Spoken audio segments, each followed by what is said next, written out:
kita ngekspor besi yang seperti apa, karena nanti kita justru besi itu banyak impor. Karena ini soal klasifikasi, karena ferronikel masuk ke dalam HS72, kita ekspor ferronikel ya. Dari 5 kelompok terbesar itu adalah yang paling banyak tuh dari Cina. Mesin peralatan mekanis itu 45,55% dari Cina, mengalahkan Jepang dan Korea Selatan. Nah, mesin perlengkapan elektrik dan bagiannya di sini termasuk alat komunikasi ya, termasuk laptop, HP dan sebagainya, dari Cina 52,58%. Lebih dari separuh ya, mengalahkan Korea Selatan, apalagi Jepang. Besi dan baja juga cukup banyak dari Cina, 27%. Untuk kendaraan dan bagiannya, Jepang masih nomor 1, 26,30%. Tetapi Tiongkok sudah menyusul di bawahnya, 20,20%. Signifikan sekali.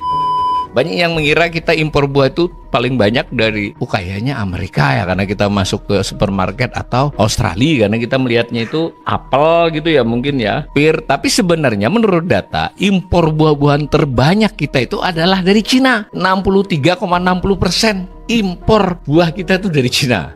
Lalu begitu juga sayuran, kita impor dari Cina, porsi di 2023 itu 74,12%.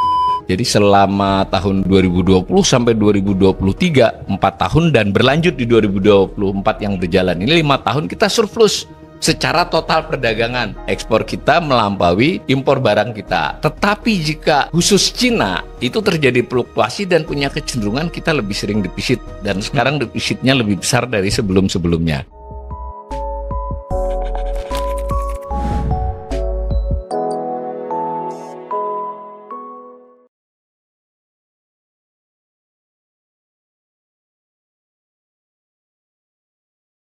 Assalamualaikum warahmatullahi wabarakatuh.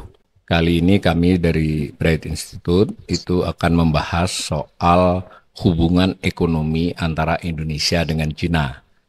Judulnya adalah untung rugi dagang dengan Cina. Yang dimaksud dengan dagang di sini adalah hubungan ekonomi. Sekurang-kurangnya ada 3, yaitu perdagangan, kemudian investasi, lalu utang ya, utang piutang. Jadi 3 sebenarnya, bukan hanya dagang. Di judul saya kasih highlight kesimpulan umum dari paparan kami, itu hubungan ekonomi antara Indonesia dengan Cina ini memang meningkat pesat, bahkan sangat pesat ya, pada era Jokowi, jauh melampaui masa-masa sebelumnya. Nah, jika pengertian negara Cina itu ditambahkan dengan Hong Kong, karena Hong Kong adalah provinsi dari Cina sekarang, itu maka akan cukup, mungkin sangat ya, sangat dominan untuk mempengaruhi ekonomi Indonesia. Dari sisi Cina, nah kita harus bisa melihat ya, bahwa kesimpulan kami, ya Indonesia penting buat Cina, tapi tidak menentukan. Sementara Cina buat kita, itu sangat penting dan sangat menentukan. Kurang lebih begitu. Pertama kita soroti dulu soal perdagangan barang ya, ekspor dan impor. Nah itu ekspor Indonesia selama tahun berjalan ini, Januari sampai dengan Oktober, jadi sudah 10 bulan, itu kita sudah ekspor 217,24 miliar dolar sesuai dengan publikasi BPS. Lalu khusus non-migas itu 204,21 miliar, berarti selisihnya kurang lebih 13 miliar dolar itu adalah ekspor migas ya. Jadi migas itu kita ekspor tapi juga impor, impornya lebih banyak sih. Ekspor non-migas ke Cina itu dari ekspor non-migas 204 itu sebesar 48,19 miliar, jadi 23,60% dari total non-migas.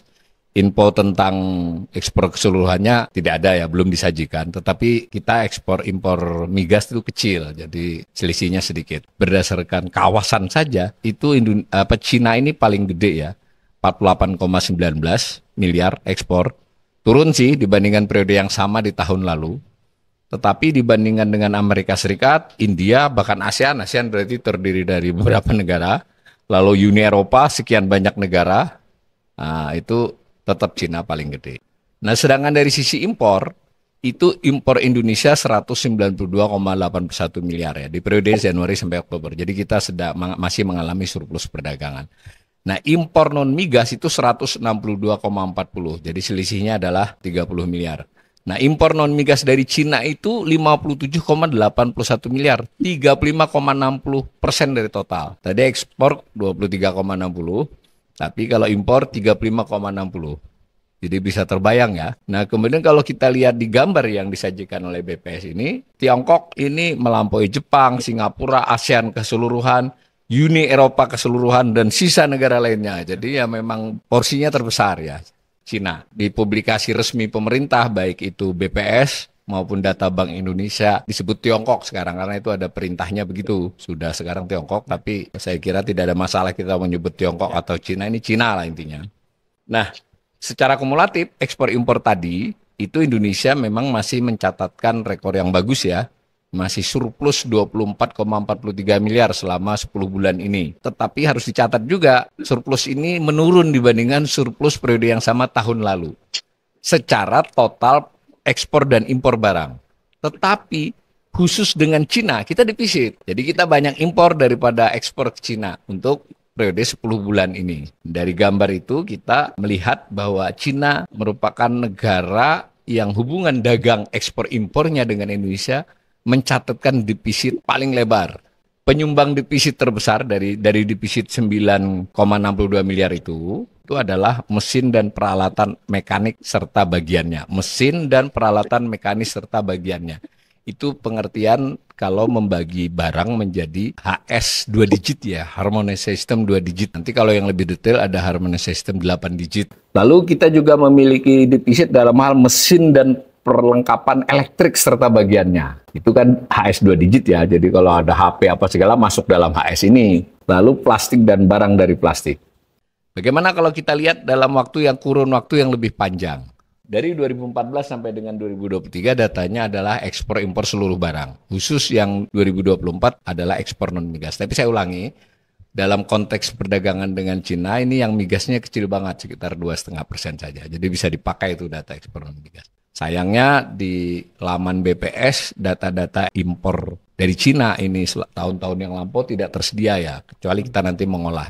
Ekspornya adalah yang biru, kemudian impornya adalah yang orange. Satu hal yang harus diperhatikan dalam hal ekspor itu nilainya dicatat FOB ya, free on board. Jadi nilai ekspor barang di pelabuhan Indonesia. Pelabuhan itu ya termasuk bandara kalau kita ekspor ke bandara.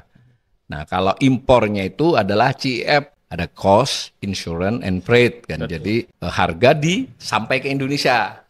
Ini penting karena sumber kita BPS. Kalau nanti kita memakai sumbernya adalah Bank Indonesia, itu biasanya impornya tetap FOB di negara Cina. Mengapa? Karena Bank Indonesia itu kepentingannya menyusun yang namanya transaksi berjalan. Jadi kan dia sehingga memisahkan jasa. Tampak bahwa ekspor sering lebih kecil daripada impor. Ini data 2014-2015 tidak tersedia, belum kami telisik ya. Pada tahun 2023 lalu, kita surplus. Ya, tipis tapi surplus. Jadi 2023, nanti kita jelaskan itu sebabnya. Tapi secara umum kita mengalami defisit. Nah, pada tahun yang berjalan ini, tadi sudah seperti disebut di depan, 9,62 miliar khusus defisit impor non-migas.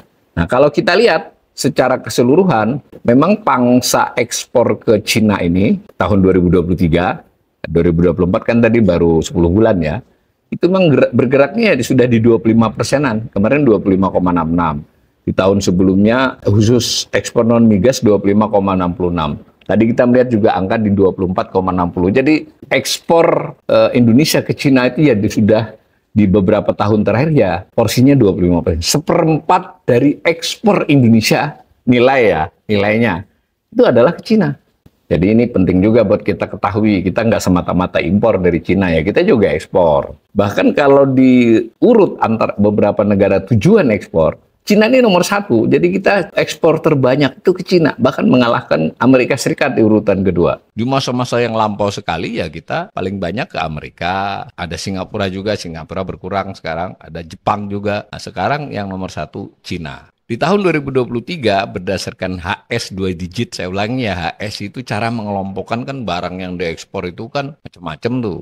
Ya ratusan, mungkin ribuan kalau itemnya makin spesifik. Itu HS itu mengacu kepada sistem bea cukai dunia standar lah, supaya bisa perbandingan antar negara. Nah itu dicontohkan tuh yang HS 8 digit sebelah kanan. Itu berdasarkan HS 2 digit, itu kita ekspor, ini bukan hanya ke Cina ya, total ekspor kita. Itu terbesar adalah bahan bakar mineral. Tapi hati-hati ya, bahan bakar mineral itu termasuk batu bara, HS 27, batu bara, lignit, itu juga masuk bahan bakar mineral. Lalu ada yang nomor 2, lemak dan minyak hewan nabati, HS 15. Itu di sana termasuk CPO, minyak sawit. Lalu besi dan baja. Terus hati-hati ini, besi dan baja 72 ini ada ferronikel. Ferronikel itu paduan antara besi dengan nikel. Yang kiri itu adalah menunjukkan HS 2 digit, yang kanan contoh 8 digit, jadi lebih spesifik. Situ ada ferronikel, ada lignit, ada coal batu bara, ada liquid fraction, ada nickel oxide. Nah, jadi nikel kan ada HS 75, ada HS 72. 72 tapi yang banyak.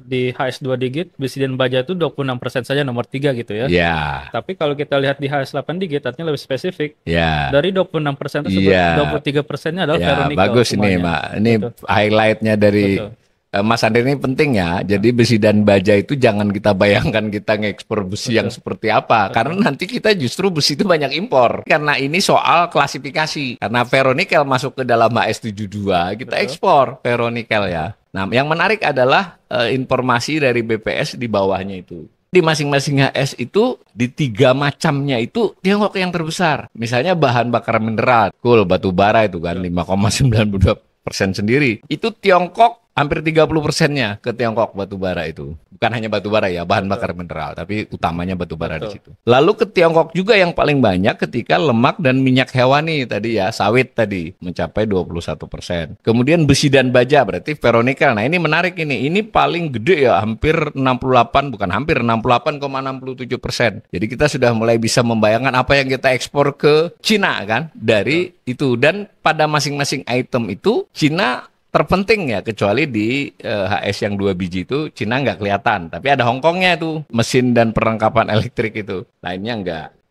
Sementara impor dari Cina, ini ada HS 8 digit ya, smartphone, laptops, ya saya kira ini bukan kejutan ya. Kemudian kalau dari sisi nilainya, itu besar sekali ya, di sini sih 2023 hanya 28,34% dari seluruh total. Tadi kisaran 35, ini memang 30-35 tergantung cara mencatatnya ya, tapi nggak jauh-jauh dari itu. Yang kanan atas itu juga untuk menunjukkan 2022 kita 34%, 2023 33,42% ya. Jadi yang besar itu khusus non migas ya, yang ini share terhadap migas. Mengapa? Karena impor kita dari migas tidak dari Cina kan, sehingga ketika dia hanya impor total, porsinya lebih kecil daripada khusus impor non migas. Impor kita itu selain elektronik, garlic ya, bawang putih. Jadi bawang putih kita impor banyak tuh dari Cina. Lebih jauh lagi khusus Cina.